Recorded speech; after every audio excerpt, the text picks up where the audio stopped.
এই দুনিয়া রং তামাশার জায়গা নয়। রমজান শেষ হইতে দেরি না, আজকেই দেখি অনেক যুবকরা পিকআপ ভ্যানের মধ্যে, ট্রাকের মধ্যে বড় বড় বক্স লাগায়া তারা রাস্তায় রাস্তায় গান বাজায়। বিশ্বাস করেন, ছোট ছোট বাচ্চারা এমন করে ড্যান্স দিতেছে, আসার সময় দেখলাম, দেখলে লজ্জা হয়, লজ্জা। ওদের কি মা বাপ নাই? যে ছেলেরা পিকআপ ভাড়া করে এই সমস্ত অশ্লীল গান বাজায়, এই সমস্ত যেই গানের ভাষাগুলো শুনলেও কবিরা গুনাহ, ঠিক কিনা বলেন? এই যে ডেক সেট বাজায়া পিকআপ ভাড়া করে তারা অশ্লীলতা ছড়াচ্ছে, ওদের মা বাবা কি দেখে না? ওরাও যুবক, আর এই এলাকার যুবকরাও যুবক, ঠিক কিনা বলেন? ওরা হলো কুলাঙ্গার, ঠিক কিনা বলেন? এক মাস যাইতে দেরি নাই, একটা মাস সিয়াম সাধনা করার পরে চাঁদ উঠছে যেই দিন, সেই রাত থেকে ঢোল বাজানি শুরু হয়ে গেছে, ডেক বাজানি শুরু হয়ে গেছে, ঠিক কিনা বলেন? এটা কি রমাদানের শিক্ষা? এটা কি রমজানের শিক্ষা? তাহলে এক মাস রোজা রেখে আপনি কি শিখলেন, কি তাকওয়া অর্জন করলেন?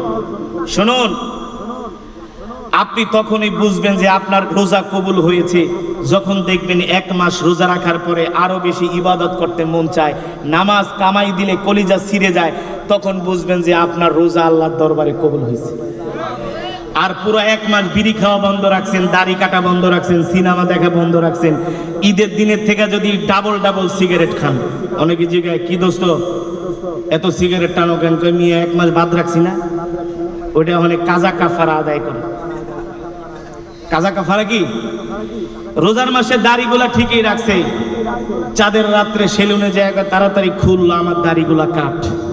দাড়ি কাটবেন, এক মাস রাখছি না, এক মাস দাড়ি রাখছে, চাঁদও উঠছে, ঈদ শুরু হয়েছে, তার দাড়িও শেষ, 5 ওয়াক্ত নামাজ মসজিদে যে পড়েছে, ঈদ হয়েছে, এখন তার নামাজও শেষ, ঠিক কিনা বলেন?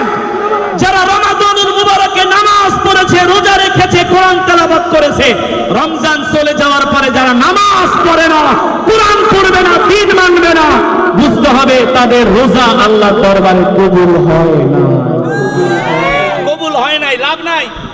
আপনি যদি এখন নামাজ না পড়েন তাহলে বুঝবেন আপনার ইবাদত কবুল হয় নাই।